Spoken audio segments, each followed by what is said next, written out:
Bonjour à tous! Aujourd'hui, nous allons voir comment éditer des fichiers sur Google Drive. Nous allons plus particulièrement découvrir comment créer des fichiers, les renommer, les éditer, puis les partager.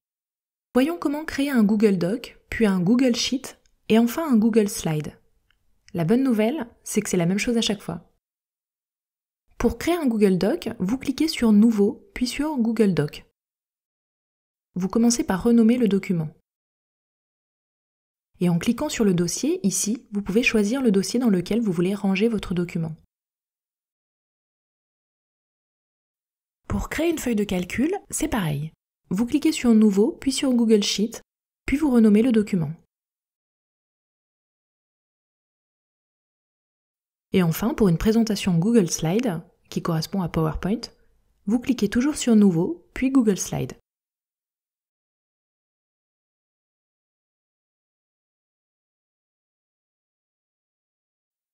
Voyons maintenant quelques fonctionnalités d'édition. Beaucoup sont communes à l'ensemble de ces trois types de documents. Sachez que dans tous les cas, Google Drive sauvegarde automatiquement votre document quand vous travaillez dessus.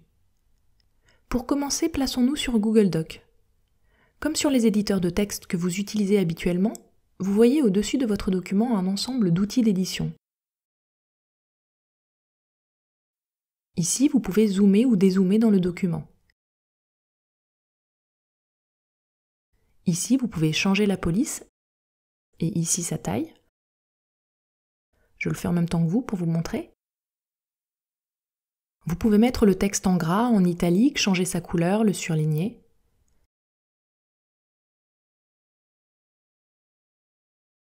Ici, vous pouvez intégrer un lien dans votre texte. Par exemple, vous écrivez « Rendez-vous sur le site de Simplon ».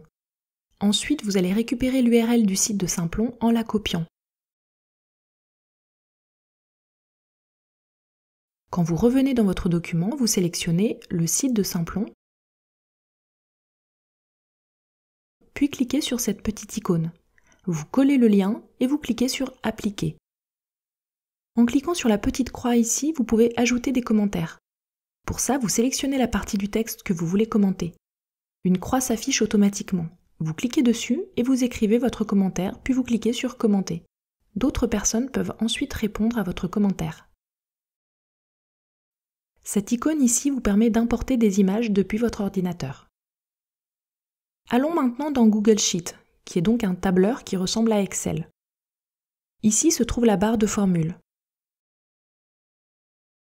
Ici, vous pouvez réduire ou augmenter le nombre de chiffres après la virgule. Ici, vous pouvez choisir le format du contenu de votre cellule, afficher des nombres, des pourcentages, des devises, une date, des heures, etc. Cette icône vous permet de mettre des bordures à vos cellules, et celle-ci de créer un retour à la ligne automatique si votre texte est trop long pour la cellule.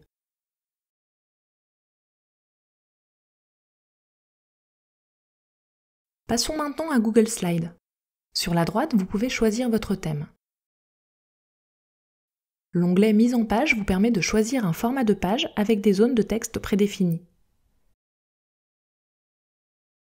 Mais en cliquant sur le T, ici, vous pouvez aussi créer de nouvelles zones de texte.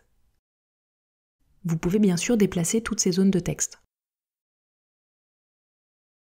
Vous pouvez également insérer des formes et modifier leur couleur, mais aussi des médias et des animations. Enfin, comme nous l'avons vu dans une précédente vidéo, vous pouvez partager votre fichier à d'autres utilisateurs en cliquant sur le bouton « Partager ». Vous saisissez leurs adresses mail ici, définissez via le menu déroulant si vous les autorisez à modifier le document, ou bien seulement à le commenter ou le lire. Ils seront notifiés par email de ce partage. Une autre possibilité est de rendre votre document disponible en envoyant directement l'URL de celui-ci aux autres utilisateurs. Pour ça, vous cliquez sur « Obtenir le lien de partage », puis sur « Copier le lien » et sur « OK ». Vous collez ce lien dans un mail ou dans un autre document qui sera partagé. Grâce au partage, plusieurs personnes peuvent travailler sur un même document simultanément. Beaucoup d'autres fonctionnalités d'édition vous sont proposées par Google Drive. Par exemple, vous pouvez éditer un fichier en mode hors connexion et une fois la connexion rétablie, tout le travail est enregistré systématiquement. Autre possibilité, celle de voir toutes les versions du document grâce à l'historique des versions. Ceci est valable pour les différents types de fichiers. Si vous avez des difficultés pour réaliser une action, vous pouvez consulter les tutoriels proposés par Google Drive en cliquant sur l'icône avec le point d'interrogation, puis en cliquant sur « Parcourir tous les articles ». Voilà, c'est fini pour cette vidéo. Je vous dis à très bientôt.